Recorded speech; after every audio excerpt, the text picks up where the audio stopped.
घनुवाजे गुणगुणा वारा वाहे ऋणधुना घनुवाजे गुणगुणा वारा वाहे ऋणधुना भवतारुको हा काना वेगी भेटवा का चांदवो चांदणी चापेवो चंदनू देवकी नंदनू विन नावडेव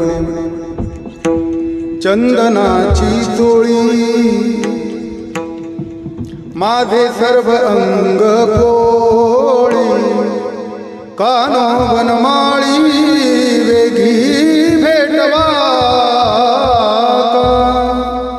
चांदवो चांदणे चापेवो चंदनू देवकी नंदनू विन नावडेवो सुमनाची सेज शीतळवो निकी पोळी आगी सारखी वेगी विधवा का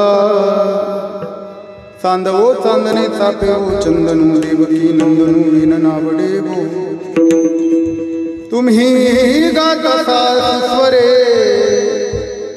ऐकोणी द्यावी उत्तरे कोकिळेवर जावे तुम्ही बायानो चांदवो चांदणे चापेवो चंदनू देवकी नंदनू विन नावडेवो दर्पणी पाहता रूप न दिसे आपले बापर कुमादेवीवरून मदाईसे केले चांदवो चांदणे चापेवो चंदनू देवकी नंदनू विन नावडेवो विठ्ठल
बसोनी माझे रसना हरिगुणा वर्णवी हरिगुण विशाळ पावन वदवीत कृपा करून मी मूढमती दीन मनोनी केव भाग्य तसे तुमचा प्रसाद हरिपूर्ण हरिगुण वर्णिन मी दान एका बंदित से चरण सद्गुरूंचे आदरे नारायण विद्या त्रिनाथ दत्त जनार्दन श्री एकनाथ शरण शरण एकनाथ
पाहू गुणदोष झालो दास पायांचा सोये भानु जो भानुरा भिलेला दयाचे कुळी दीपकू दिव्यधार हरिभक्तीला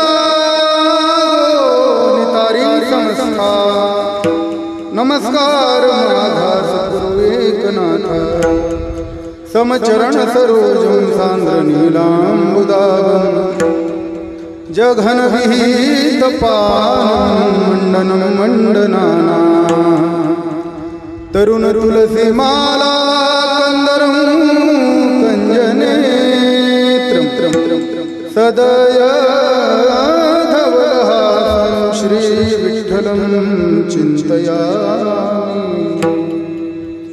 ओम नमो ज्ञानेश्वर करुणाकरा दया तुमचा अनुग्रह लाधलो पावन झालो चराचर मी कळाकसरी काहीच नेने बोलतो वचने अति भाविका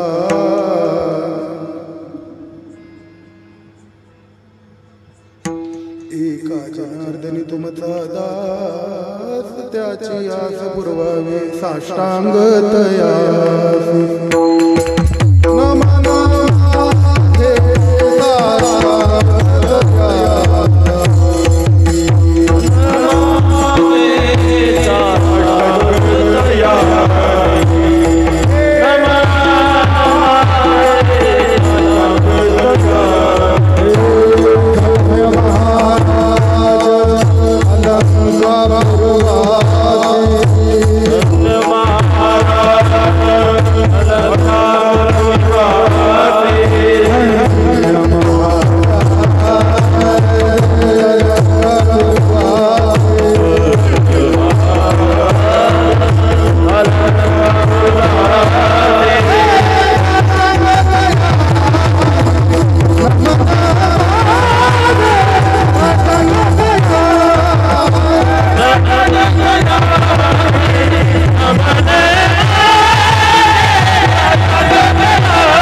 शांती ब्रह्म श्रीमंत श्री एकनाथ महाराजांच्या हृदयामध्ये ज्यांच्या विषयी अत्यंत नितांत श्रद्धा भाव आहे असे कैवल्य साम्राज्याचे चक्रवर्ती ज्ञान संजीवनी सद्गुरु श्री ज्ञानेश्वर महाराज यांचा हा 6 चरणाचा विरहिणी प्रकरणातला अभंग असून प्रस्तुत प्राप्त प्रसंगी तो निवडला आहे। विठ्ठल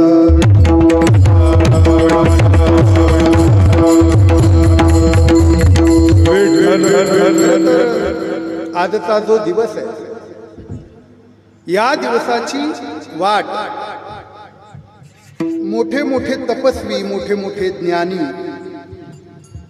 वीतरागी महापुरुष महात्मा या दिवसाची वाट पाहत असतात। कारण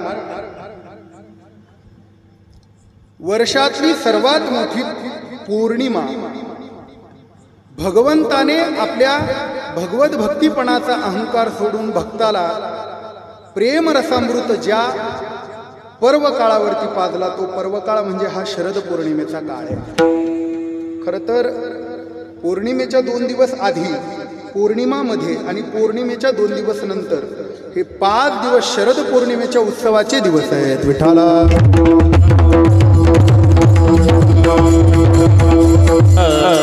भागवतामध्ये त्याचं वर्णन करताना शुकदेव सुद्धा गहिवरून येतात। भगवान पिता रात्री शरदोत्फुल्ल मल्लिका भागवतामध्ये शरदोत्फुल्ल मल्लिका हे या भागवताच्या दशम स्कंदामध्ये शुकदेवजी वर्णन करतात। आणि हा पर्व काळ साधून खरं तर श्रीमद जगद्गुरु आध्यात्मिक वारकरी गुरुकुल आणि श्री सद्गुरु बाळूमामा जन्मोत्सव सोहळा या निमित्ताने कीर्तनाचा महोत्सव आणि गुरुकुलाच्या वर्धापन दिनाच्या समारंभाच्या प्रित्यर्थ त्रैदिवसीय हा उत्सव आदरणीय हरिभक्तीपरायण भागवताचार्य श्री धीरज महाराज वलेकर शास्त्री महाराजांनी हा खूप सुंदर कार्यक्रम आयोजित केलाय। आजचा या सोहळ्याचा 2रा दिवस आहे आणि या 2ऱ्या दिवसाच्या कीर्तनाची सेवा माझ्यासारख्या वारकऱ्याच्या पदरामध्ये पडली आहे। विठ्ठला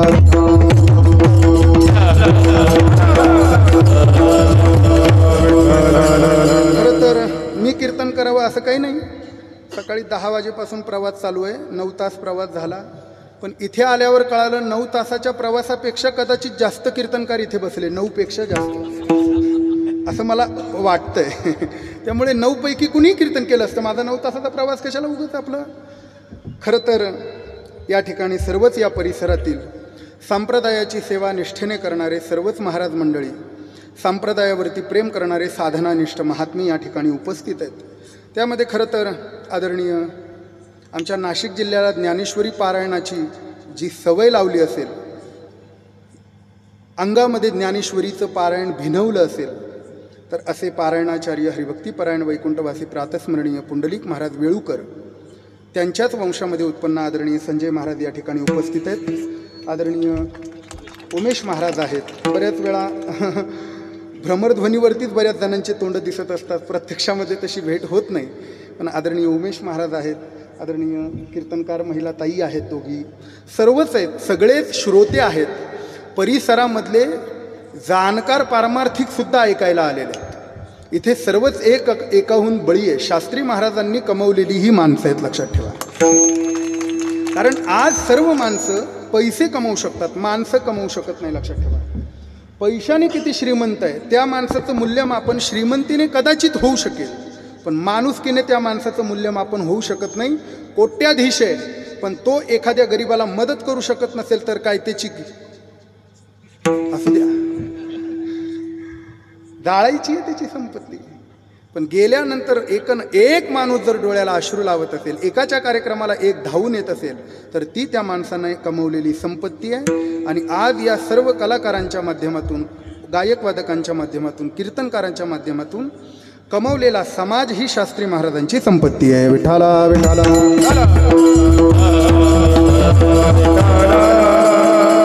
सगळेच ज्ञानोबाराय, तुकोबाराय, नाथराय, नामदेवरायांप्रमाणे मला पूज्य आहेत. सगळ्यांची नावं काही मला माहिती नाहीत, पण सगळे संत भक्तीप्रमाणे, सगळे संतांच्या प्रमाणे मला प्रिय आहेत. सगळ्यांच्या चरणी साष्टांग प्रणिपात करून कीर्तनाला आरंभ करतो. विठाल.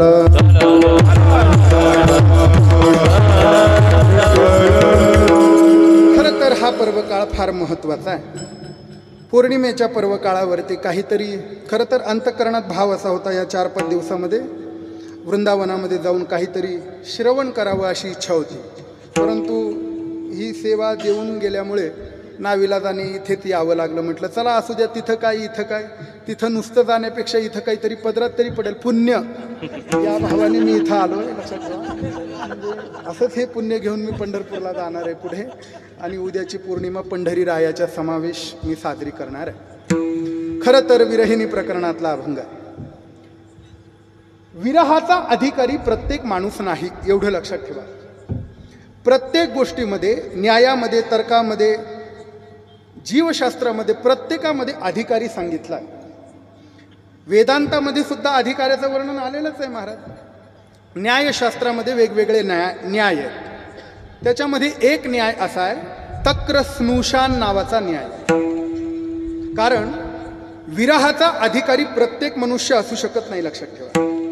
कारण विरह या पदापर्यंत जाण्यासाठी अनंत जन्माचा काळ परमार्थ सेवेमध्ये वाया घालवावा लागतो, त्याचा अनुभव यावा लागतो. आणि त्या अनुभव येऊन सुद्धा त्या परमपदाच्या प्राप्ती वाचून मी का विलंबित राहिलो, मी का दूर राहिलो, या भावनेने जे उद्विग्नता निर्माण होते त्याला विरह म्हटलंय, लक्षात ठेवा. आणि त्या विरहाचा अधिकारी सगळा नाही, कुणीही नाही, प्रत्येकाचा अधिकारी ठरलेला आहे. महाराज म्हणतात आम्ही कुणालाही काही सांगत नाही, साहे ओझे त्यास तैसे देऊ. 5 वर्षाच्या मुलाला सांगितलं क्विंटलचं पोतं उचलन जाय विकायला, जमणार आहे का? 5 वर्षाचा आहे. महाराज म्हणतात अधिकार तैसा करू उपदेश. सामान्य दृष्टीमध्ये जर अधिकार लागत असेल तर पारमार्थिक दृष्टीमध्ये तो लागणारच आहे की देवा. विठ्ठला.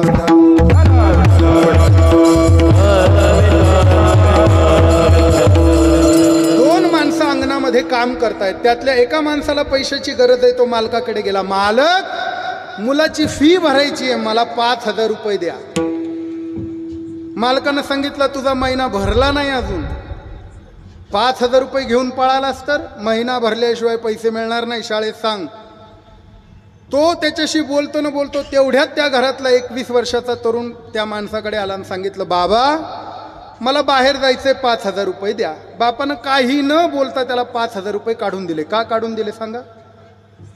कारण त्या बापाचा त्या मुलाशी काहीतरी नात्याचा संबंध आहे आणि त्या मुलाचा त्या बापावरती अधिकार आहे.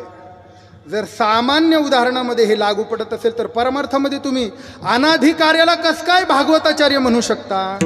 कस काय विनोदाचार्य म्हणू शकता? कस काय म्हणू शकता सांगा ना? परमार्थाचा अधिकारी नाही का सांगा? परमार्थाचा अधिकार कोण आहे बुवा?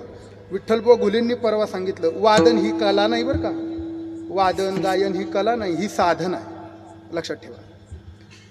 घुलेबुवांनी फार गोड वाक्य वापरलं. ते म्हणले कीर्तनकार पखावज वाजवतो.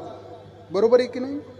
पण पखवाज कीर्तनकार झाल्यानंतर तेवढ्याच पखावज अंतःकरणाने तो पखावज वाजत नाही. हे मान्य करावं लागेल. खरं तर पखवाज कुणीही वाजवत नाही, कुणीही वाजवू नाही. लक्षात ठेवा. ज्याच्यामध्ये रक्त जिरवायची ताकद आहे तोच पखवाजाचा अधिकारी आहे. यांनी आयुष्य खर्च केले ते पोरांनी. हे जे आधी दोघं बसलेत, आदरणीय आमचा शुभम बसला, बाळा बसला आणि आदरणीय निलेश महाराज, दोघांचे हात मी कीर्तनाच्या आधी पाहिले. एकाचा हात सुजलाय आणि एक बँडेज बांधून आले होते. म्हणजे हे बिघडलेले हात असताना एवढं चांगलं वाजवते. नाही कळलं? धनुर्वाद असू द्या. साधना आहे महाराज, ती कोणालाही शक्य नाही. गायक काकडा करत असेल पण कीर्तनकार झाल्यानंतर, गायक कीर्तनकार झाल्यानंतर काकड्याला जाईलच असं नाही. तो अधिकार त्या पात्रतेचा कमवण्यासाठी ती साधना आम्ही कमवली, पण ती कमवल्यानंतर त्या साधनेपासून आम्ही प्रतभ्रष्ट झालो. त्या परमार्थाला किंमत नाही. विठाला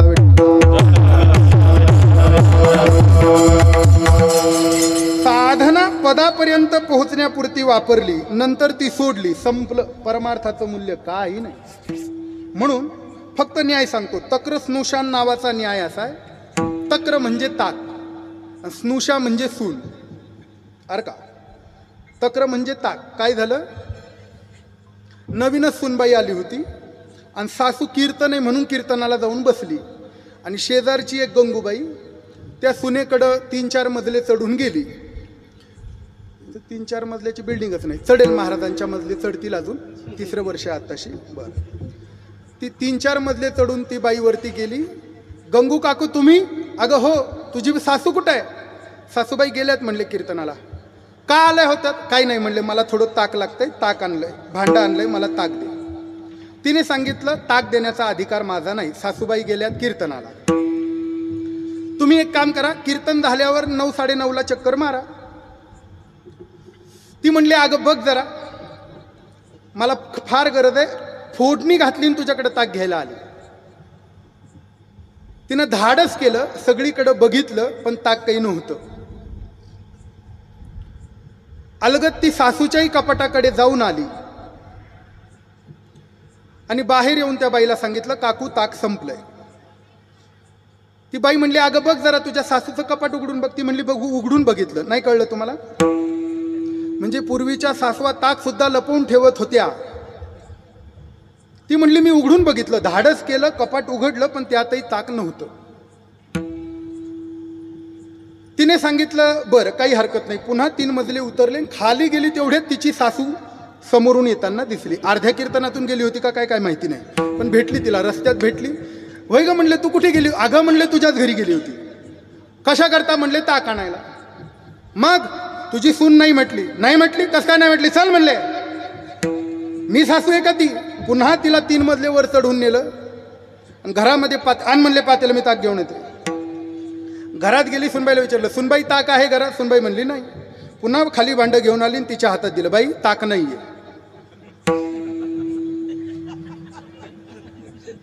ती म्हणली ताक नाही. हे मला तुझ्या सुनेने सांगितलंच होतं ना. पुन्हा एवढे 3 मजले चढवले, हाताला धरून तावानं आणलं, जसं काही तू ताक देणारच होती. पुन्हा आता तेच उत्तर देते ताक संपलं. ती म्हणली ताक संपलं हे सत्य जरी असलं तरी ताक संपलं हे सांगण्याचा अधिकार माझा आहे, सुनेचा नाही. कळतंय? जर सामान्य लौकिकामध्ये सुनेचा अधिकार लागत असेल तर परमार्थामध्ये साधकाचा का लागत नसेल? विठाला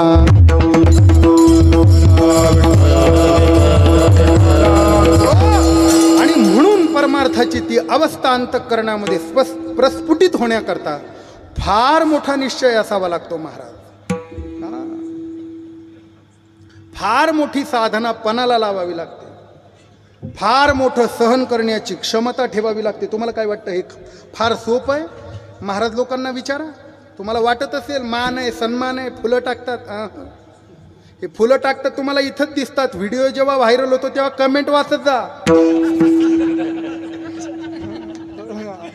सोपं नसतं महाराज, सोपं नसतं. असू द्या, तुम्ही तत्वज्ञ आहे सगळे. खूप अवघड असतं. समाज स्वीकारतोही आणि समाज पायदळीही तुडवतो. तुडवत असेल तर ती क्षमता ठेवावी लागते आणि परमार्थ धीटपणाने करावा लागतो, तेव्हा साधनेचा कस लागतो. विठाला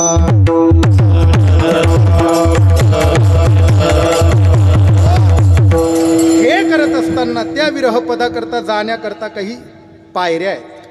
त्या पायऱ्या अशा आहेत, जीवशास्त्रानं मधुसूदन सरस्वतींनी आपल्या ग्रंथामध्ये सांगितलंय. पहिली अवस्था आहे विरहाकडे जाण्याकरता भावोदय, दुसरी आहे भाव संधी, तिसरा आहे भाव शाबल्य आणि चौथी आहे भाव शांती. मला देव भेटावा हा भावोदय झाला पाहिजे. काय झाला पाहिजे? भावोदय. मला देव भेटावा हा भाव उदय झाला पाहिजे. जाऊ द्या, व्यवहारातलं उदाहरण सांगतो. अनाथ मुला मुलींनी दोघांनी विवाह केला. दोघांनाही कोणी नव्हतं, केला विवाह. काही काळ गेल्यानंतर त्या मुलाला कळालं मी बाप होणार आहे. 9 महिन्याचा काळ गेला, मुलीच्या प्रसूती वेदना सुरू झाल्या आणि त्या मुलीला दवाखान्यामध्ये हलवलं. हलवल्यानंतर आता त्याच्या अंतःकरणामध्ये भावोदय झाला. काय भावोदय झाला? आतापर्यंत मी कुणाचा तरी मुलगा होतो, पण आता मी कुणाचा तरी बाप होणार आहे. याला म्हणायचं भावोदय. भावोदय झाला, मी बाप होणार आहे. तेवढ्यामध्ये त्या तिथे काम करणाऱ्या नर्सेसची धावपळ बघितली आणि एक नर्सने सांगितलं की जरा क्रिटिकल कंडिशन आहे.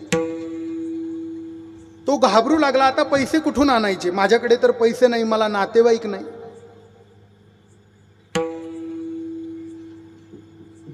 तेवढ्यामध्ये डॉक्टर बाहेर आले, सांगितलं मुलगा झाला. आनंद वाटला. लगेच पेढ्याच्या दुकानात गेला, पेढे बघू लागला. हा कोणता, तो कोणता, तो कोणता. वाटतात पेढे. झाल्यावर मुलगा पुढे जाऊन असे काय दिवे लावणारे माहिती नाही, पण वाटतात. किती किलो पेढे द्यायची ऑर्डर देणार, तेवढ्यात फोन वाजला. अहो कुठे गेले तुम्ही? म्हटले कोण? हॉस्पिटलमधून बोलते. पटकन या, मुलगा झाला खरंय, पण बायकोची तब्येत सिरियस आहे. बाप झाल्याचा आनंद भावोदय, पण बायको सिरियस आहे, भाव संधी. याला म्हणायचं भाव संधी. आता पैसे कुठून आणायचे, कुणाला मागायचे? तेवढ्यामध्ये सरपंचाचा फोन आला, काळजी करू नको, कितीही पैसे लागले तरी आम्ही गाव मिळून तुझ्या बायकोचं पूर्ण करू. धीर वाटला. याला म्हणायचं भाव शाबल्य. विचाराला स्निग्धता आली. पण अर्धा तासानंतर डॉक्टर बाहेर आले. काळजी करू नका, पैसेही लागणार नाही, बाळही चांगलं आहे आणि बायकोही चांगली. याला म्हणायचं भाव शांती. आता हे जे संसारात लावलं हेच परमार्थात लावा. देव भेटावा हा भावोदय. कोणे गावी आहे सांगा हा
भेटावा ही भाव संधी आहे. पण देव प्राप्ती करता मी काही करतोय का फक्त अंगाला वैष्णव मुद्रा लावून फक्त फिरतोय फोकसमध्ये, अंतरंग साधना आहे का काही? नाही ऐकिले गाईले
याकरता मी वैष्णव झालो मान्य, पण ते वैष्णवत्व दाखवण्याकरता मी काही साधना करतोय का? बरं नसेल साधना करत, पण निदान माझ्याकडनं कुणाचं काही धुणं तरी धुतल्या जात नाही ना याचा विचार. माझ्याकडनं कुणाविषयी बोलल्या तरी जात नाही ना, मी कोणालाच अंतःकरण दुखवत तरी नाही ना. लक्षात ठेवा, महाराज म्हणतात देवप्राप्तीसाठी या बारीक बारीक गोष्टी आहे. हां, अनिकांचे कानी गुणदोष म्हणा नानी, तुझं वावा आहे देव. भगवत प्राप्ती करायची ना, मग याच्या तिच्याविषयी बोलू नको. बोलायचं असेल तर बोली ऐसे बोले जेने बोले विठ्ठल ढोले, बोली ऐसे. वातावरण चांगलंय, खूप आचारी आहेत. स्वयंपाकाला बसलं तर सकाळचे 5 वाजवीन. लक्षात ठेवा, हा आचारीत तेवढे आहेत ना. फोडण्या वेगवेगळ्या फोडण्या, कारल्याची फोडणी, रताळ्याची फोडणी, ढेपशाची फोडणी. असू द्या, माझ्याकडे बघू नका. बरं, ढेपसं नाही का तुमच्याकडे? ढेपसं नाही तुमच्याकडे? ढेपसं नाही का? असू द्या, मग सुखी तुम्ही. बरं, महाराज म्हणतात ह्या गोष्टी आहेत. भगवंत भेटावा भाव संधी हो, पण तो भेटण्याकरता मी काही अनुकूल साधना करतोय का? नाही करत. लोकांना फसवालो. मन सांगतं गबास, तुला हरिपाठ पाठ नाही. कोण सांगतं? मन मन मन सांगतं गप, तुला तीर्थावळी, नाट, बाळक्रीडा, पत्रिका माहिती नाही. पत्रावळीचे अभंग म्हणा. तुषार महाराज, अहो काय अवघड आहे. पत्रावळीच्या अभंग म्हणा म्हटलं, मग द्रोणावळी कधी आणणार तुम्ही? अवघड. पत्रिका सुद्धा म्हणता येत नाही. बुवा, संत वाङ्मय उपासने करता अनंत जन्माचं पुण्य असावं लागतं. विठाला बाह्यांगानं तुम्ही समाज भुलवाल कदाचित.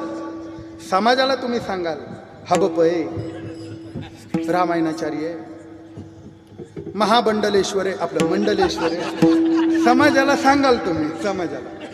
पण घरी गेल्यावर 2च गोष्टी आहेत, त्या आपल्याला सांगतात तू किती लायकीचा आहे. त्याच्यातलं एक आहे आत आणि एक आहे घरात.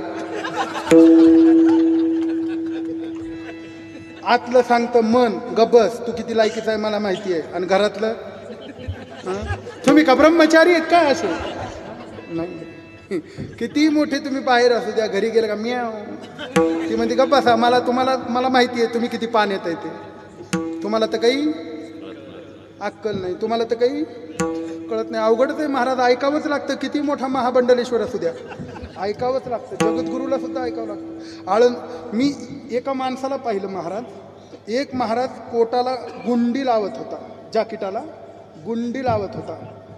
2-4 माणसं चालले, म्हणले बायांची माणसं कामं माणसं करतो. व्हैरा बायको नाही का घरात? तो म्हणला जाकीटच बायकोच आहे.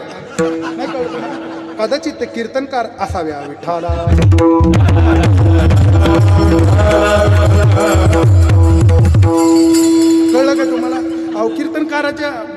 महाराजांना काहीच कामं नाही. एका महाराजाला पाहिलं मी ओरलागच्या दुकानात, का कुठं आलेत? साडी पिको करायला आलो. कामच राहिले नाही. अवघडेला अवघड. मी आमच्या नाशिकचं सांगतोय तर मी इकडे मनावर घेऊ नका. मी जर ठरवलं ना तुम्हाला इंदुरी करायची बी आठवण येऊ देणार नाही, पण आपण म्हणतो जाऊ द्या बा गरीबाच्या पोटावर पाय देऊ. नाहीतर जे इतरा न कळे चैतन्य निंबोळे असू द्या. बर ऐका, सांगण्याचा भाव असा आहे, प्रत्येकाला माहिती आहे की तुम्ही मोठे, पण दोन गोष्टी कधीच तुम्हाला स्वीकारू शकत नाही जोपर्यंत तुमचा परमार्थ अस्सल असू शकत नाही. डोंगरे महाराजांचं वाक्य ऐकून रामदास बाबा मनसुख एक वाक्य सांगायचे. ते म्हणायचे, ज्या दिवशी तुमच्या घरातली गृहिणी सांगेल माझा नवरा परमार्थ करतो, तो दिवस तुमच्यासाठी सोन्याचा असेल. कारण तिनं जर सांगितलं, ऐका तिनं जर सांगितलं माझा नवरा परमार्थ करतो, तर तो शिक्का परमार्थसुद्धा, परमात्मा पांडुरंगसुद्धा ते खोडू शकत नाही. कारण उलथा पालथा तिला माहिती असतो. नाही कळलं? आता नाही वाजवणार तुम्ही टाळ्या, मला माहिती तुम्ही किती गुणाचे येते. असं द्या. दुसरी आहे भावसंधी. नाही ऐकिले गायले गीत, धरिली लाज सांडिले हित, नावडे पुराण बैसले संत, केली बहुत परनिंदा. याला म्हणायचं भावसंधी. मन सांगतं देव भेटावा रे, माळा घातल्यात गंध लावला, पण बाकीच्या साधना तुझ्याकडनं घडत नाही. भावसंधी. मग काहीतरी कुणाचे बोलणे ऐकून ऐकून ऐकून ऐकून कधीतरी हरिपाठ पाठ करायला घेतो. मग योगाच्या मार्गाला जातो, ज्ञानाच्या मार्गाला जातो, तप करायला जातो, कापडी म्हणून तीर्थयात्रा करायला जातो, थोडी साधना थोडी करायला जातो, पण कुठल्याही साधनेमध्ये फलश्रुती हातात येत नाही. या साधना काय सोप्या आहेत? नाना साधनाच्या केल्या फटाफटा हो, पण कशातच प्रवीण नाही. योग करायला गेलं, ज्ञानोबराय म्हणतात, काहीच काळजी करायची नाही. त्याच्यामध्ये तुम्हाला काही मिळणार नाही. मी सांगतो, योगाची वाटा सांगा ना काय प्राप्त आहे? तया दुःखाचाची वाटा भागा आला, काही नाही. लक्षात ठेवा. म्हणून तर ज्ञानोबरायांना सांगावं लागलं, योग याग विधी, योग याग विधी, योग याग विधी,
साधना, ती साधना माणसाला त्या साध्यापर्यंत पोहोचवेलच याची खात्री देता येत नाही. मग सगळ्या साधना बघा, तपाला गेला, तपामध्ये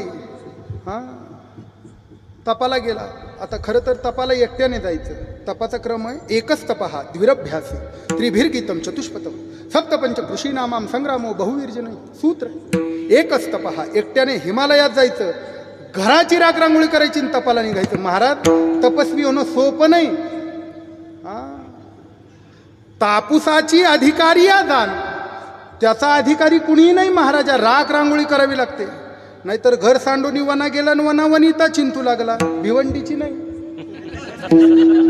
ए बाबा, हे लाईव्ह आहे करे, बंद करू ग, कुठाने यायचे पाठीला माझ्या. काय सांगतो मी?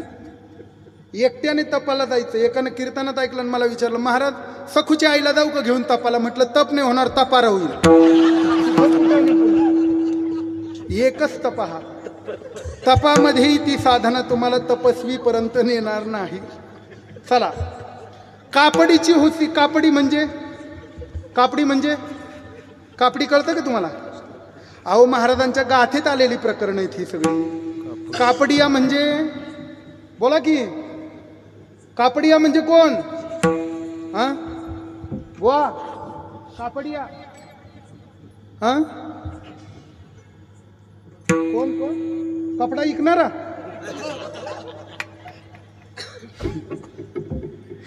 कापडी शब्दाचा अर्थ आहे तीर्थयात्रा करणारा. भ्रमेनाहम इतस्तता भागवत सांगतो. कापडी नावाचं प्रकरण आहे गाथ्यामध्ये. हा, तीर्थी हिंडे रे कापडी, तीर्थी यात्रा करणारा कापडी. सगळ्या तीर्थाला गेला, पण त्या तीर्थामध्ये जाऊन सुद्धा त्याला साध्याची प्राप्ती झाली नाही. कारण तीर्थाच्या मर्यादा आहे. अन्य क्षेत्रे कृतम पापम तीर्थक्षेत्रे विनश्यती, पण तीर्थक्षेत्रे कृतम पापम वज्रलेपो भविष्यती. इथले पाप धुण्याकरता तीर्थाला जाऊ, पण तिथं जाऊन कुटाने करतात काही काही. पंढरपूरला जातात आणि महाद्वारात चप्पल घेऊन येतात.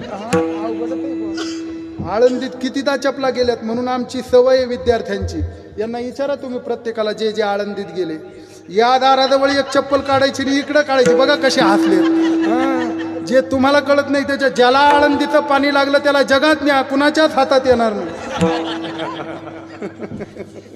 सोपं नसतं महाराजा. चला, कापडीची. आपण तीर्थयात्रेमध्ये गेल्यानंतर सुद्धा त्या तीर्थाचे नियम पाळत नाही, म्हणून तीर्थ पुण्य देत नाही. प्रत्येक साधना करत नाही, मग याला म्हणायचं भाव शाबल्य.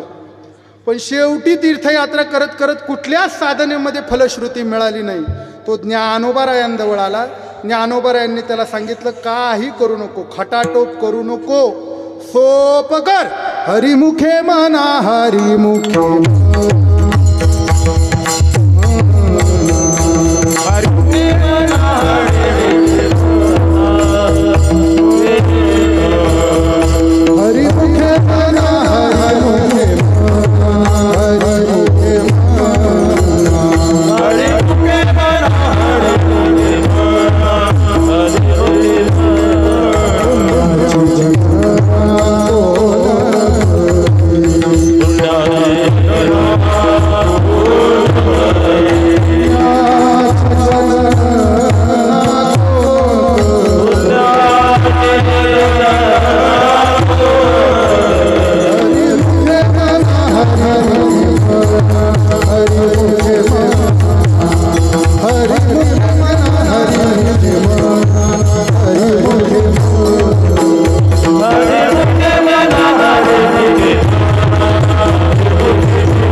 हरिमुखी गाता हरपली चिंता. आणि ज्ञानोबाराय सांगतात पुण्याची गणना दोन्ही गोष्टी आहेत. ज्याला वैतागून यायचंय ना त्याने हरिमुखे म्हणा. का म्हणा? कारण तुमचं पुण्य वाढेल आणि पुण्य वाढून तुमच्या मागचा किलकिलाट जावा यासाठी काही करू नका. हरिमुखी गाता हरपली चिंता. सोपं ज्ञानोबाराय नाथराय सांगतात. हरिपाठ दोनच संतांचे बरं का. अलीकडे लोकांना वाटतं 5 संतांचे पंचरत्न हरिपाठ आहेत. हा गैरसमज आहे, लक्षात ठेवा. वारकऱ्याच्या दृष्टीने नाही, भगवंताच्या दृष्टीने हरिपाठ 2च आहेत, लक्षात ठेवा. का? हरिपाठ म्हणून ग्रंथ फक्त 2च संतांनी लिहिला, एक ज्ञानोबारायांनी, दुसरा नाथरायांनी. त्याच्यानंतर जे मुक्ताईचा हरिपाठ, तुकोबारायांचा हरिपाठ, नामदेवरायांचा हरिपाठ, हे त्यांनी लिहिलेले हरिपाठ नाही. त्यांचे नामपर प्रकरणातले अभंग एकत्र करून लोकांनी निर्माण केलेला हरिपाठ आहे. विठाला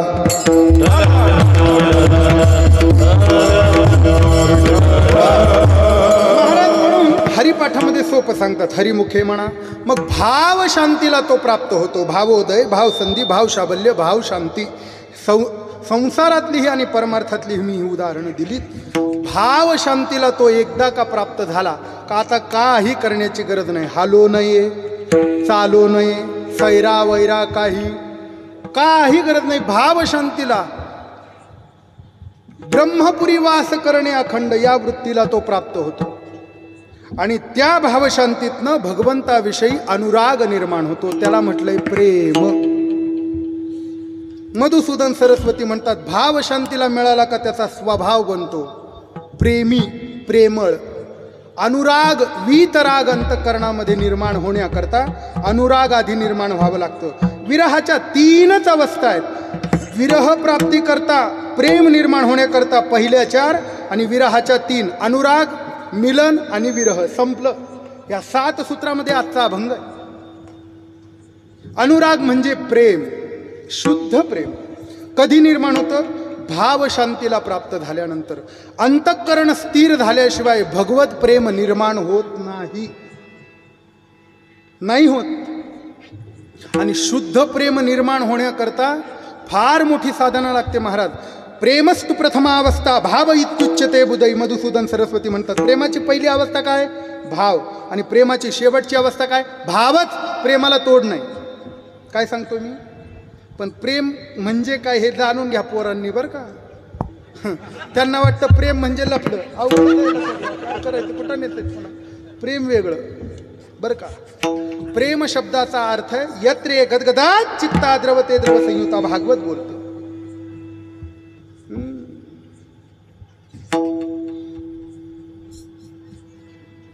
कंठी प्रेम दाटे, नयनी नीर लोटे, ही प्रेमाची अवस्था आहे, लक्षात ठेवा. दाटे कंठ डोळा, लागे पाझर, लक्षात ठेवा. अंतःकरण असं स्फुरद्रीप होतं. काय सांगू तुम्हाला. प्रेमाची अवस्था आहे, पहिली अवस्था आहे. भावाची पहिली अवस्था प्रेम आणि शेवटची अवस्था प्रेम. प्रेमाला तोड नाही. सोपं सांगतो. ज्ञानोबारायांचा पहिला अभंग हरिपाठाचा, देवाची आहे द्वारी. प्रेमाची पहिली अवस्था आपण त्याच्याकडे जाणं. आणि प्रेमाची शेवटची अवस्था तो आपल्याकडे येणं, द्वारकेचा राणा. बस, संपलं प्रेम. याला शुद्ध प्रेम म्हणतात. हे प्रेम एकदा का निर्माण झालं की तो परमात्मा येऊन भेटतो. त्याला मिलन म्हटलंय. पण ते प्रेम निर्माण व्हावं लागतं. येईल का तो? भेटेल का? भेटेल बहुतेक. मला स्पंदनं, मला चांगले चांगले शुभ शकून होत आहेत. भेटेल मला. आठवण आली तरी डोळे पाझरतात. माईचं आणि लेकराचं निस्वार्थ प्रेम आहे. विदेशामध्ये किंवा गावामध्ये किंवा सैन्याच्या, देशाच्या रक्षणाकरता सैन्यामध्ये भरती असलेल्या लेकाची डाळ निसता निसता आठवण आली तरी डोळ्यात टपकन पाणी येतं. शुद्ध प्रेम आहे. कळतं? देवाला पाहिलं का ड्रपकन पाणी येतं डोळ्यामध्ये. मधुसूदन सरस्वती म्हणतात, काही नाही. प्रतिक्षणम यत नवतामुपैति तदेव रूपम रमणीयताः. बघावं वाटतं. त्या वेणुगीतामध्ये तर असं म्हटलंय, देव ब्रह्मदेव किती निर्दयी आहे म्हटला. नको त्या वस्तू का दिल्या? डोळ्यांचं काम आहे पाहणं. पण या डोळ्यांवरती ही पापणी विनाकारण का दिली? का दिली? तिला विचारलं या पापणीचा का त्रास आहे. तिनं सांगितलं, देव बघत असताना अचानक पडते आणि तेवढ्या वेळेसाठी आम्हाला भगवंताचा विरह होतो. म्हणून बघा किती अवस्थेला पोहोचल्या आहेत त्या प्रेमाच्या. पाहिलं की डोळ्यात पाणी येतं. त्याला फोटो दिसला तरी रडू येतं. लक्षात ठेवा. डोळ्यात. आता खरं सांगा, आहे का आमचं देवावर प्रेम? देवाला मंदिरात गेल्यावर पाहिल्यावर येतं पाणी, आपल्या पाणीच येत नाही. पूजेलाही बसल्यावर पाणी येत नाही. मग आमच्यासारखे बामण हुशार डोळ्याला पाणी लावा, टपाटप पाणी लावते, कशा टपाटप. अवघड हे दाखवण्याकरता नसतं महाराजा. तो भाव वेगळा आहे. पवित्रो पवित्रो वा सर्वावस्थांत पिवा. पण त्याच्यामध्ये भाव आहे की आम्ही देवाला साश्रू नयनांनी पाहतो. तुम्ही जगन्नाथपुरीला जाऊन आला असेल तर तुम्हाला अनुभव आहे. जगन्नाथपुरीला जर गेला तर मंदिरात जाण्याआधी तिथले ब्राह्मण पंडा लोक आपल्या डोळ्याला असा एक चुरा लावतात. प्रत्येक जणाच्या काही नाही, अशी चुरा असतो आणि त्या बोटाला तो चुरा लागलेला असतो. लगेच अशा डोळ्याला आपल्या लावतात. काय असतो चुरा? काही नसतो, भीमसेनी कापराचा चुरा असतो. तो चुरा डोळ्याला लावला की डोळे अश्रूनी भरतात, डोळ्यात पाणी येतं आणि अश्रू नयनाने देवाला पाहिलं की त्याला वाटतं हा रडतोय आपल्यासाठी. खोटं खोटं का असे ना, आशीर्वाद मिळतो. हा भाव आहे, लक्षात ठेवा. मला काय सांगायचं आहे, खोटं खोटं हा भाव प्रस्फुटित झाला पाहिजे. खोटं रडल्याशिवाय आतून येत नाही, उमाळा येत नाही, तो आला पाहिजे. याकरता ही साधना आहे. चला, हे देवाला पाहणं म्हणजे प्रेम आहे, लक्षात ठेवा. एकदा का ते प्रेम निर्माण झालं का तो देव येऊन भेटतोच. माझे केले समाधान, माझे केले समाधान,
दादा असल्या चाली म्हणायचे.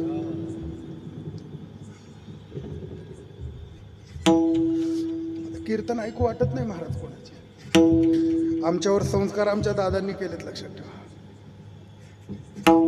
फार विलंबित असावं लागतं भजन. महाराजांनी सांगितलं गायकी वेगळी आणि भजन वेगळं. इथं गायकी नाही प्रमाण, इथं भजन प्रमाण. चाली कशा असल्या पाहिजे, दोन्ही म्हटल्यावर असं वाटलं पाहिजे जुळ्या बहिणी आहेत.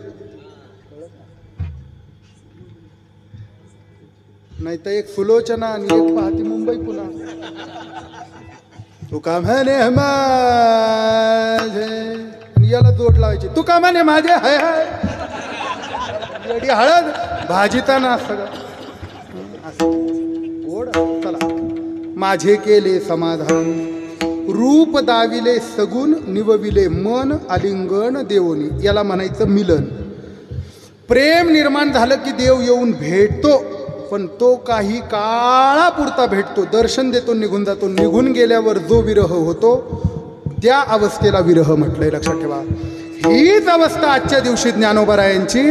आणि त्या अवस्थेतनं बाहेर काढण्याकरता त्या आळंदीतल्या गवळणी ज्ञानोबारायांना सांगतात, ओ ज्ञानोबाराय, अहो काय विरहामध्ये तरफडत बसलेत, बघा वातावरण किती सुंदर आहे. पहिल्या चरणात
अशा चाली असाव्या, लक्षात ठेवा. अशा चाली गाढे अभ्यासकालाच कळतात, लक्षात ठेवा. गाढे कळत म्हणून म्हटलं गाढे अभ्यासकालाच कळतात. गाढ्या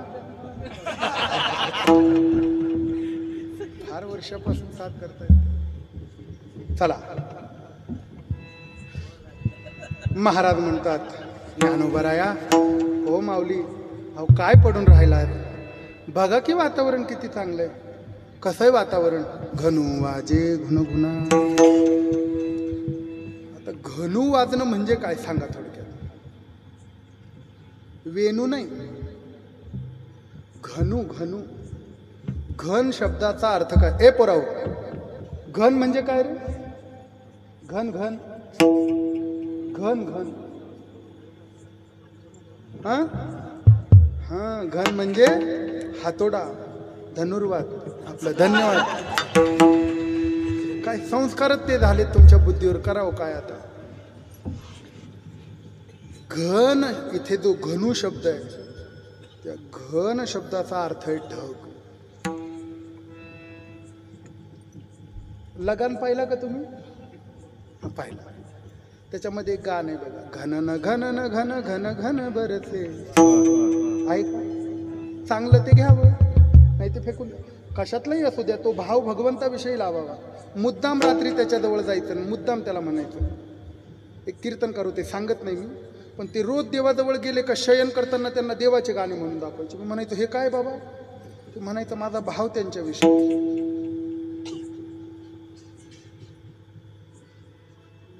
असू द्या. घन शब्दाचा अर्थ आहे ढग. ढगांचा होतो तो गडगडाट. तो गडगडाट झाल्यानंतर सुसाट्याचा वारा सुटतो आणि त्या वाऱ्यामध्ये सुद्धा एक वेगळा आवाज असतो. ऐकला असेल तुम्ही बऱ्याच वेळेला. आणि तो आवाज जो आहे तो घनुवाजे म्हटलंय, लक्षात. वेगळाच आवाज असतो तो आत्ताही ऐकू येईल तुम्हाला. कान पॅक करायचे आणि एकदम थोडी जागा शिल्लक ठेवायची वारा यायला की तो आवाज येतो बघा. आता करून बघू नका, घरी गेल्यावर लगेच कानाला हात लावते ती येडी हळद. लगेच कीर्तनात प्रयोग केलेच पाहिजे का? म्हणजे चुकले प्रयोग का आम्हाला पुन्हा दबता? असू द्या. त्या आवाजाला म्हटलंय घनुवाजी. विरहामध्ये जे अंग व्याकुळ झालंय भगवत भेटी करता, ते मन डिवाइड करण्याकरता हे सगळे प्रसंग आहेत. बघा ना, जाऊ द्या आवाज. वारा बघा किती सुंदर वाहतोय. असं वाटलं होतं पाऊस येईल, पण काय ताप आहे पावसाची. मी इथं असताना येईल ते. धनगरात 12 वर्ष राहिलोय मी. बोट कापलं तर पाऊस पळवल. हा, नादी लागू नको माझ्या. मी आताच कामाख्याला जाऊन आलोय. बर, आहे तशी विद्या आहे महाराज. चला, वारा सुंदर वाहतोय. वारा वाहे ऋणधुना. आणि या वाऱ्याच्या प्रवाहानं भगवत भेटीचा तो प्रवाह गुंजारव करत करत एक भृंगा आलाय. हो, भ्रमरगीतामध्ये त्याचं वर्णन केलंय. लक्षात. मधुपकितव बंधो मातृशं शांघ्रली. मधुपकितव बंधो किंवा रुनु झुनु रुनु झुनु रुनु झुनु रुनु झुनु रुनु झुनु रे भ्रमरा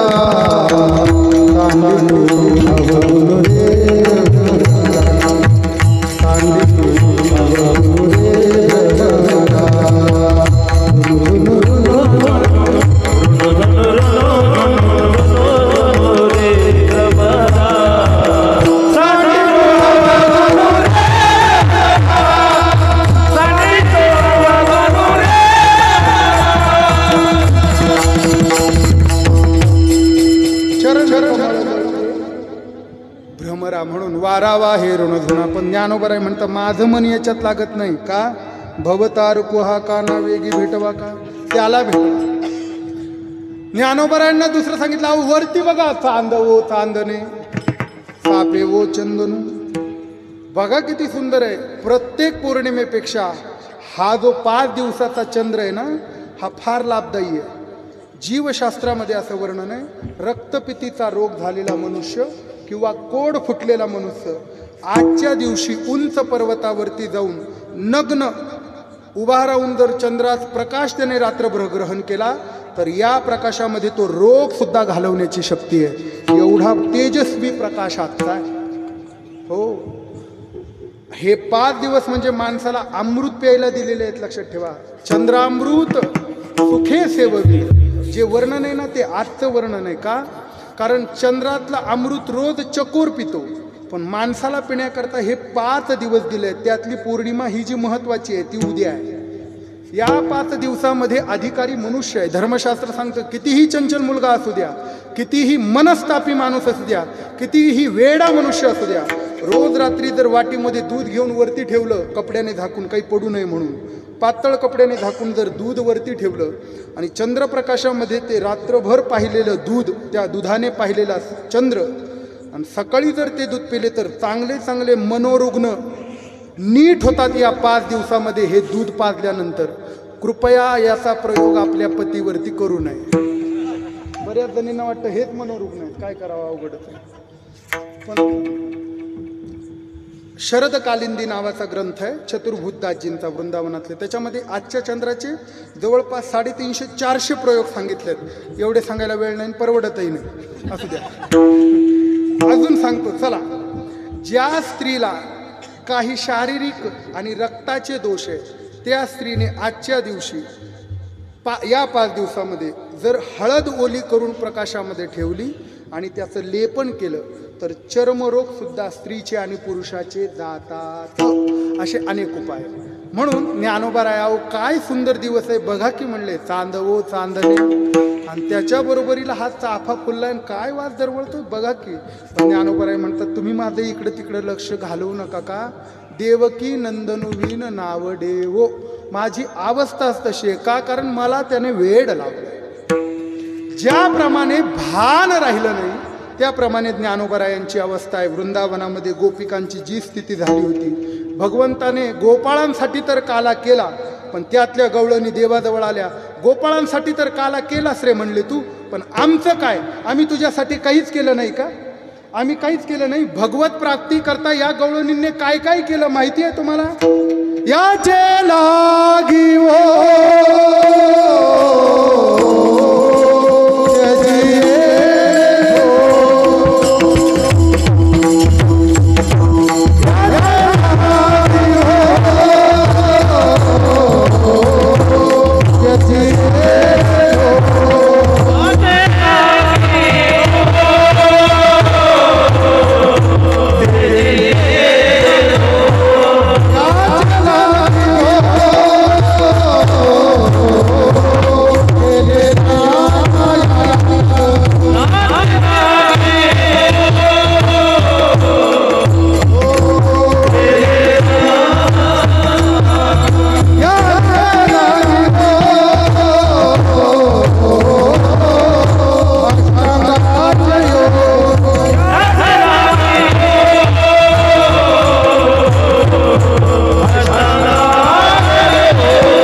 याचे लागे. कमी समजलास काय आम्हाला, गोपाळांना खुशाल दही काला खाऊ घातला, आम्ही काही कमी साधनं केली म्हणले, तुझ्यासाठी आम्ही नाना याग केले, यज्ञ केले, त्याग केला, विषयाचा भोग स्वीकारला नाही, एवढं करू नाही, अनंत जन्मभर साधना केली रे आणि तू आमच्यासाठी काहीच करत नाही, वाटत नाही तुला काही? भांडल्यात गोपिका.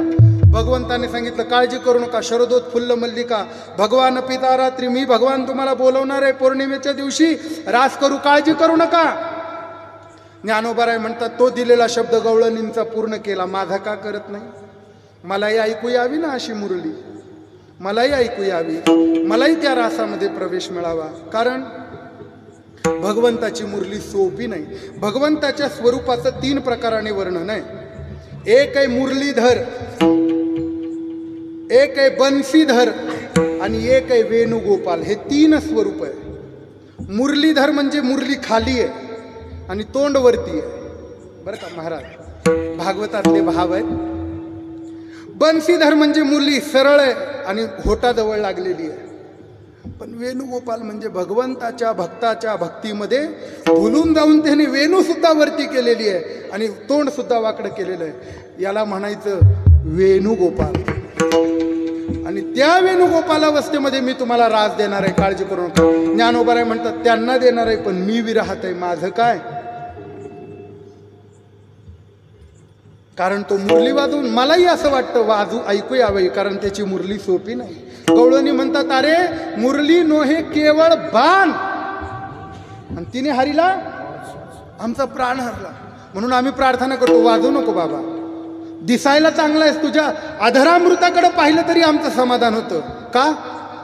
तुझे श्रीमुख सुंदर कुसुम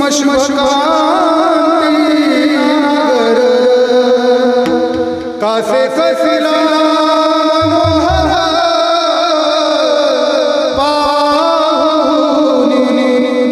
पाहुनी भूल पडली करुणा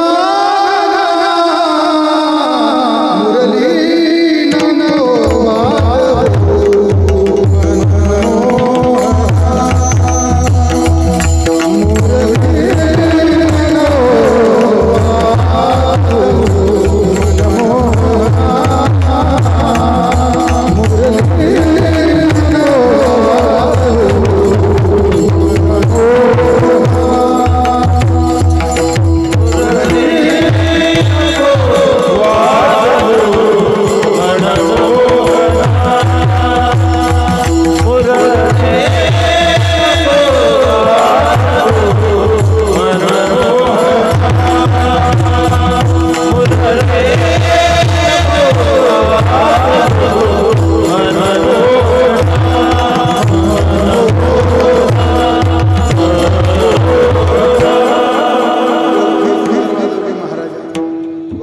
वाजवली, लग्गी वाजवली, सुंदर वाजवली. महाराजा एवढा अधरामृत गोड आहे देवाचं. आणि ह्या अवस्थेला ज्ञानोबाराय गेल्यानंतर उष्णता निर्माण झाली आहे, मला काय ऐकू येत नाही ते स्वर, तापलंय अंग. म्हणून ते शांत करण्याकरता 3रा प्रकार उपचार केला 3ऱ्या चरणामध्ये. चंदनाचे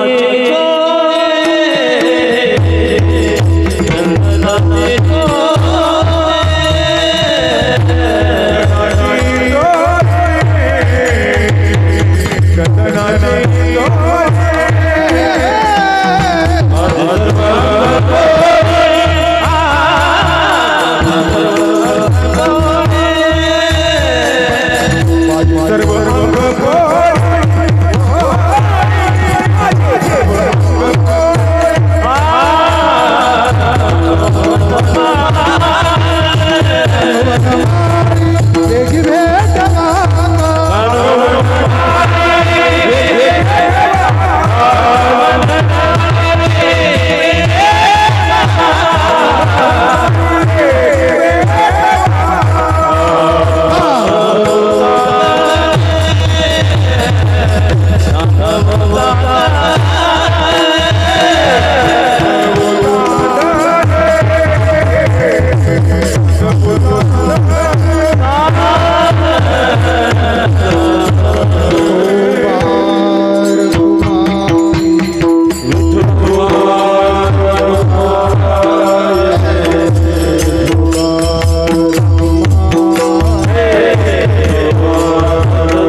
हार का घातला नाही? कारण हारामुळं राजीव गांधी गेले होते.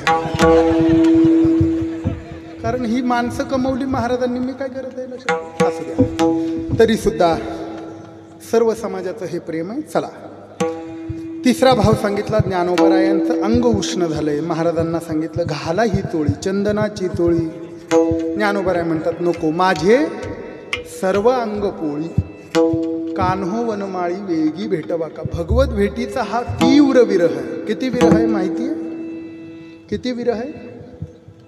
अहो, विरहामध्ये असलेल्या स्त्रीचा अधिकार सोपा नाही. ज्ञानोबराय सोपे विरही आहेत का? लक्षात ठेवा, अजिबात नाही. मग चौथा पाचवा उपाय केला. तुम्ही एक काम करा, फुलाच्या शय्येवरती झोपा. झोपू नका, झोपू नका, हां बसा फक्त. हां, आम्ही तुम्हाला फुलाची शय्या करतो, तुम्ही त्याच्यावर झोपा. का? कारण गारगार फुलावर झोपलं की बरं वाटतं जरा. पाश्चात्य संस्कृतीमध्ये विवाहानंतर फुलावर झोपण्याची परंपरा आहे. कारण पहिल्या दिवशी फुलं असतात, नंतर जे त्याला काटे लागतात मरेपर्यंत. हे ज्याला कळालं नाही त्याला धनुर्वात असू द्या. झालाय स्वयंपाक, कीर्तनही संपलं. ज्ञानोबरायांना सांगितले चांगले चांगले फुलं आणले, झोपा. सुमनाची सेज शीतळ वनिकी. ज्ञानोबराय पहुडले खरे, पण सांगतायत भगवत विरहामुळे माझ्या उष्णतेने ते फुलं उष्ण झालेत आणि मला ते पोळतायत. पोळे आगी सारिखी वेगी विधवा का. हे अभंग 5-5, 6-6 तास कीर्तन करतात या अभंगाबरोबर का. पण आपला वेळ झालाय. मग शेवटचा पर्याय म्हणून त्या सगळ्या गवळणींनी ज्ञानोबरायांना सांगितलं एक काम करा, तुम्ही फक्त आम्ही गातो तुम्ही ऐका. का? कारण बऱ्याच रागामध्ये अशी शक्ती आहे की चांगले चांगले रोग रागानेच दुरुस्त होतात महाराज, बरं का. राग परिचय नावाचं एक पुस्तक आहे आणि राग अलंकार एक नावाचं पुस्तक आहे. दोन्हीही MP मध्ये प्रकाशित झालेले आहेत, वृंदावनामध्ये. त्याच्यामध्ये कुठल्या रोग्याला कुठला राग ऐकवला तर बरा होतो याचे दिलेले आहेत. अनेक राग आहेत. मधुवंती नावाचा राग जर मूळव्याध ग्रस्त माणसाला ऐकवला तर त्याचा मूळव्याध बरा होतो, थंडावा मिळतो. तुम्ही आमच्याकडे बघू नका, कारण 70% हा रोग आम्हालाच आहे महाराज लोकांना. रात्रंदिवस प्रवास अवघडच आहे. ऐका, मधुवंती नावाचा राग आहे. मधुवंती बरं का. अनेक राग सांगेल मी तुम्हाला, ज्याचं मानसिक स्थैर्य संपलंय आणि जो मानसिक अवस्था ज्याची विचलित झालेला आहे, जो मनोरुग्ण पातळीला गेलाय, त्याने बहार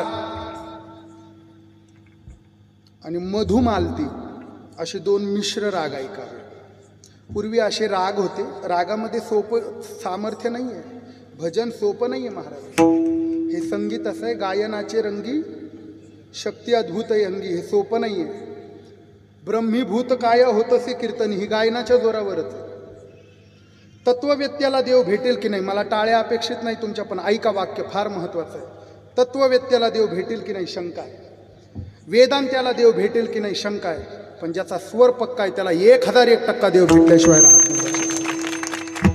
स्वरानेच साधना करायची महाराज, त्याने पूजाही करायची नाही. लक्षात ठेवा, कासयाने पूजा करू केशी राजा.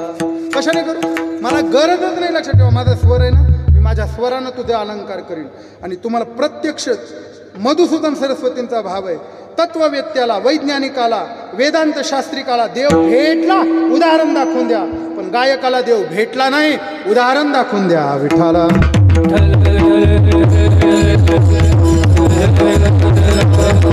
किती उदाहरणं देऊन सांगा ना. मेवाडची मीरा कोण होती?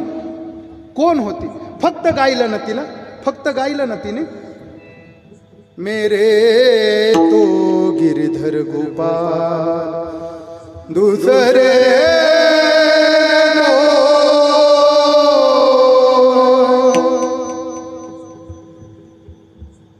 तोच माझा पती आहे. सांगा ना सूरदासजींनी काय केलं? सूरच लावला ना. सांगा ना कर्माबाईने काय केलं? त्या जगन्नाथपुरीच्या कर्माबाईनं काय केलं? गायलंच ना फक्त. सांगा ना तुकोबारायांनी काय केलं, सांगा नामदेवरायांनी काय केलं. गाऊना तू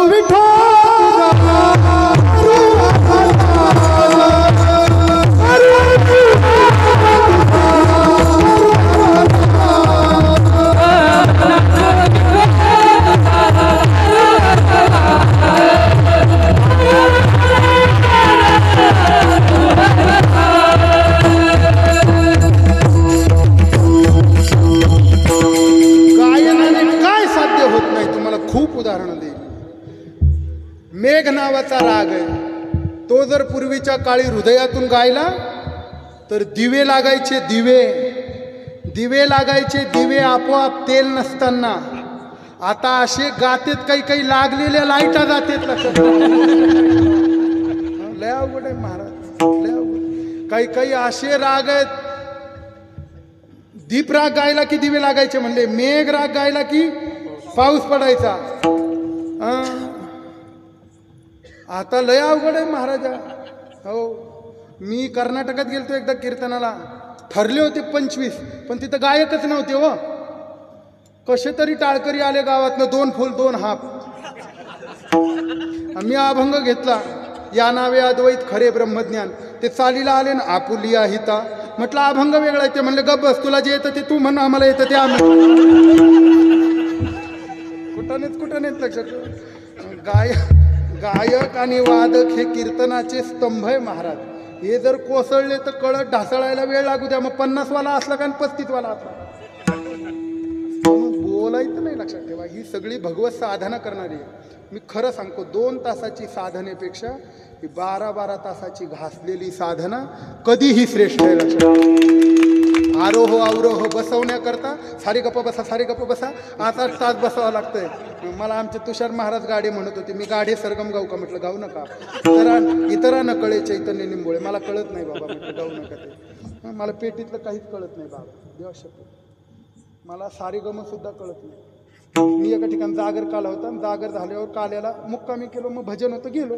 तो पेटीवाला म्हणले लय भारी कीर्तनात गायले, बसा पेटीवर. म्हटलं मोडल ना ते. हे बी नाही कळलं तुम्हाला, झोपा, टेन्शन घेऊन. वा, गायन शिकण्याची विद्याच नाही, ती कृपेची. कृपेने ते नाही कळत मला पेटीतलं, पण जे कळतं ना ते काकड्याचा परिणाम आहे. विठाला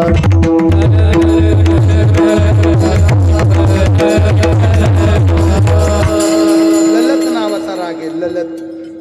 ललत कुठला राग कुठे म्हणावा, मर्यादा आहे. या अवस्थेमध्ये या प्रसंगी विरहाचे राग गावे.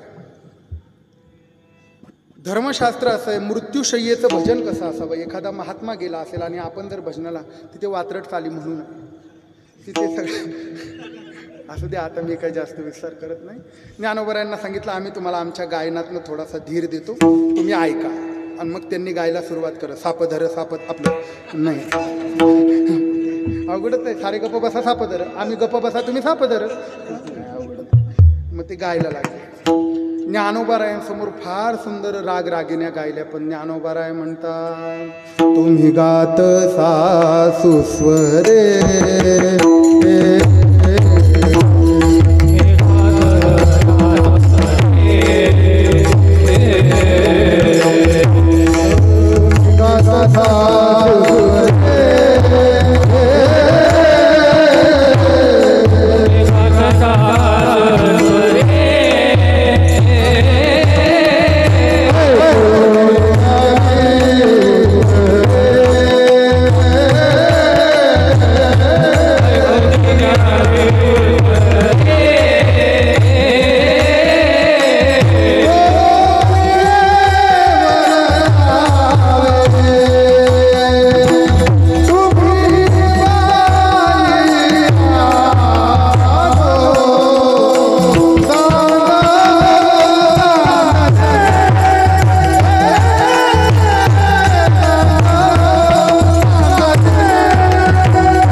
गाताय तुम्ही, गोड गाताय.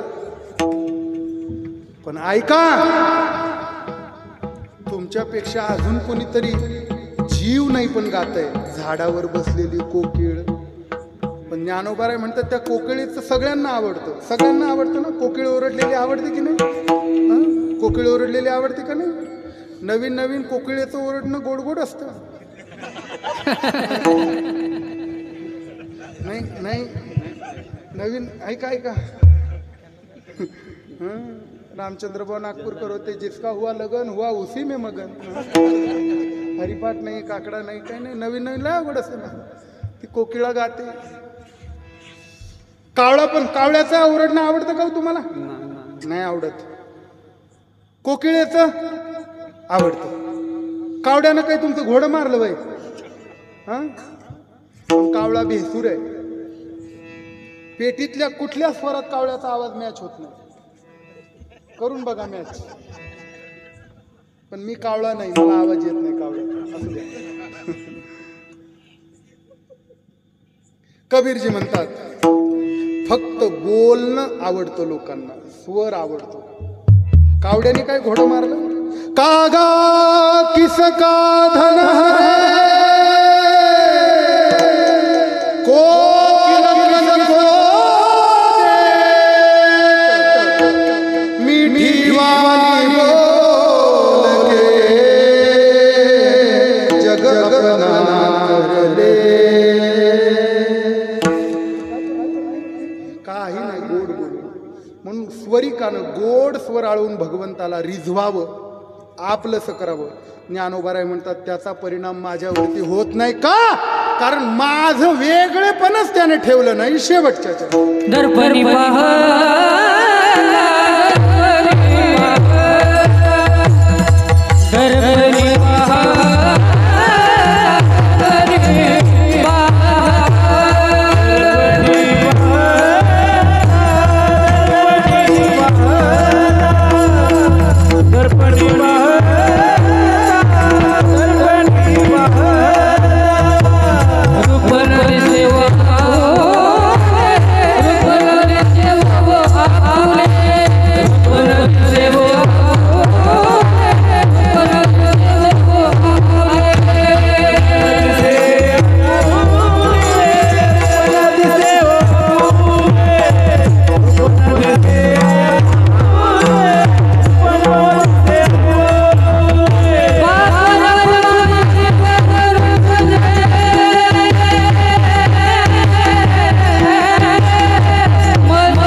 महाराष्ट्रात टी व्ही लावला का संजयाचं बोलणं कोणालाच आवडत नाही, बरोबर आहे की नाही? संजयाचं बोलणं आवडत नाही, पण इथल्या लोकांना संजयाचं गाणं आवडत. या